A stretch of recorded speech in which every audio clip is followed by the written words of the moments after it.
Hi everybody, Tracy here from Uniquely Creative. I'm going to make a layout with the gorgeous Scrap Studio collection from Craft. I have cut out some of the dies that we have used as add-ons for our kits. These are our Uniquely Creative dies, and I've cut out the little lace die which comes in the kit and some of the chunky lace dies out of the green and the teal, and I've pre-did those before I started my layout.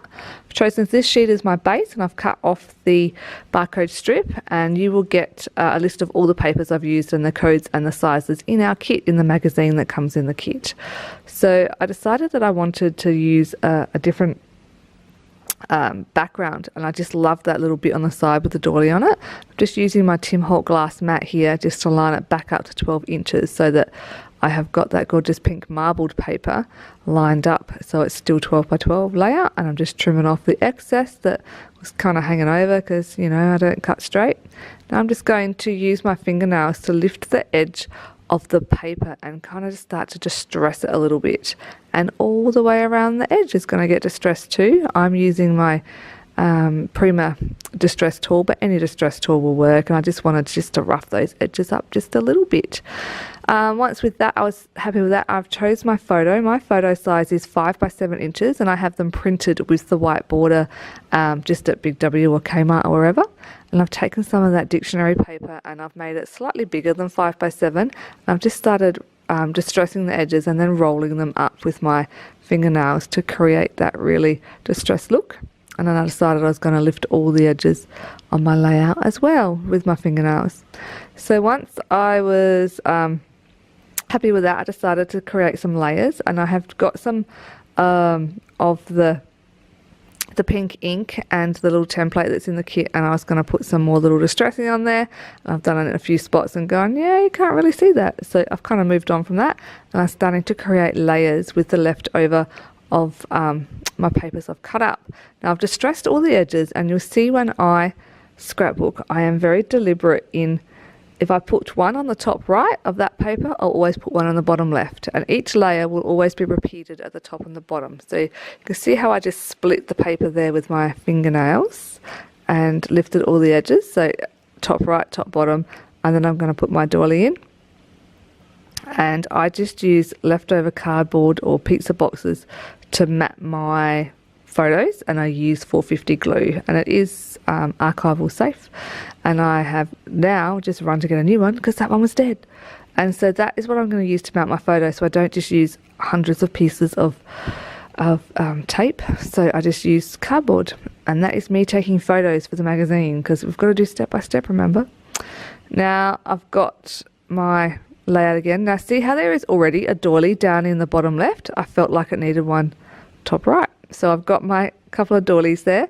One is from the collectibles and one is from the doilies that come in the paper pack, and I am just creating my layers with the 450 glue. So this is the ruler from the sticker sheet. I've gone, yeah, I want that, and then I went, no, I don't want that, and then I thought I would use some flowers instead.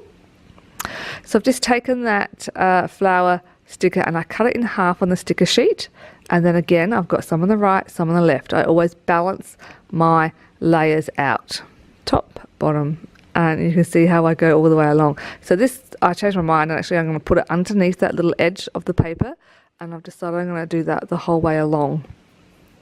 Just having a play with some different things to see what I'm going to do with my different layers, and you'll see I'll come back in a minute, and I decided I'm going to put layers of lace all the way along the edge. Love these lace dies. Kasha has actually designed these so you can layer them on top of each other to make a nice long piece of lace. Again, taking photos for the magazine. Okay, so we're back to creating the layers, and I have now decided I'm going to pull apart my case of flowers to make them more flat so that this can be more of an archival scrapbooking layout, not one I'm going to put in a frame. And so I just pull the layers apart, and I'm going to make another tutorial and show you how I do that, but I've pulled a few of the flowers apart to make them more flat. I've got the laser cut there, the chipboard, and I'm just slipping that little layer in. See, I really did want a ruler, but it was just a little bit thinner one. So this is just a barcode strip from one of the papers, and I have just cut that roller off, and I'm just gluing that down, distressed it up a little bit. I hand cut a whole bunch of these butterflies out of that gorgeous sheet of butterfly paper before we started. because I knew I'd be using them on everything. So I have just started sticking these butterflies in and under in between all the layers. I love to create layers and texture when I scrapbook, so I'm just sticking all the butterflies in. Sometimes I cut them in half, sometimes I shove them in whole. And now I am going to stick some flowers under my layers as well. Now remember, these are the ones that I have pulled apart to make them more flat, and you do have to use a little bit of force when you do pull them apart, and those layers are just going in and under. Now I use 450 glue all the time because it doesn't dry straight away, even though it's a quick drying glue. I've got about 10 minutes before it sets really well, and I can move things around. If I want something in there and I decided I want to move it later, I can, and I'm just playing and moving all of my layers as I'm going along with this layout, adding some more flowers in as I go too.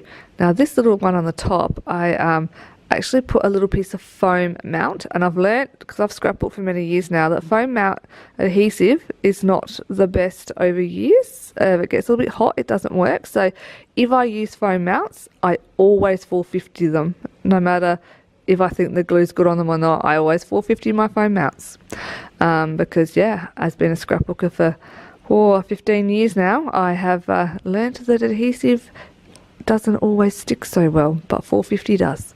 So now I've just cut out some of these little words from the barcode strip. These tiny little words were in one of the barcode strips, and I've decided that I want to use them on my layout. And this one here, I'm just going to use a bit of cardboard to mount that one up. I think I've cut this out of the cut apart sheet. I have. So that one I just made the little bunting on. I've cut out of the cut apart sheet. These guys at the top I have cut out of a barcode strip. And again, all the ones I've used it from and instructions are in the magazine. And I have just popped that up to make my little title. I was going to make a bigger title, but I really decided that that was enough. I just wanted my photo to be my hero. Sometimes we just stress too much over titles and you just don't need them.